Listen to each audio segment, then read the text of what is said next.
Welcome to ShredMentor Challenge of the Day number 5. Today we're going to be doing counted trills. Okay, so a lot of the time when people are doing trills, you just hear them. You know, it's not really counted, it's just this flutter of two notes going back and forth, and it's a cool effect, but today we're going to take a little bit more of a classical approach to it, and I'm going to show you something really straightforward. We're just going to alternate back and forth between strings. Actually, I'm going to be cycling back and forth between 3 different strings, but I'm going to be using the notes of an arpeggio to do it. I'm going to use an A minor arpeggio, and it's an interesting little, fairly easy to master shape, but basically what I'm going to be doing with the trill here is 1 and 2 and 3 and then move on to the next string. 1 and 2 and 3 and 1 and 2 and 3 and. So my upper note is going to be at 17 on all 3 of the first strings, right? 3rd string, 2nd string, and 1st string, but my first finger is going to keep moving down a fret from 14 to 13 to 12, so the stretch keeps getting wider.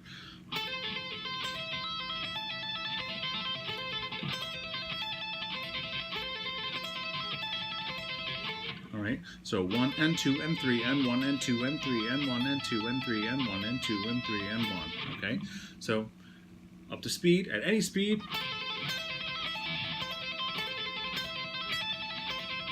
You don't want to lose that 1, 2, 3, 1, 2, 3 feeling, okay? So do it, but count it, right? I usually just count the hammer-ons, basically, even though there's still a pull-off in between. 1, and make sure when you do a pull-off, by the way, that you pluck.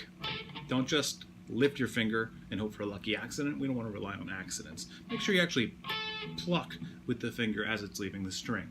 Don't pull too hard because then you'll do a string bend and change the pitch, but basically that's what's going on. I just basically do pick, hammer on 3 times, and then right after that I immediately go, that's actually the same note. 1, 2, 3, 1, 2, 3, 1, 2, 3, 1, 2, 3. All right, and it's a lot more control, and this is something you can actually use in your vocabulary this way. So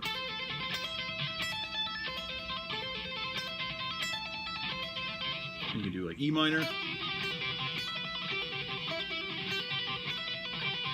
Now, if you do major, by the way, I'm going to go back up to here, right? You can actually, you have to remember that major and minor arpeggios are only different by the 3rd, all right? So this is the root, that's the 3rd. If I want major, I got to go 1 fret higher. That note, C, needs to be C sharp everywhere I hit it. So now, so that one didn't change at all. It's still 12 and 17, but now I got to go up 2 frets, and here I can go to the same fret, but my pinky has to go up an extra fret. So,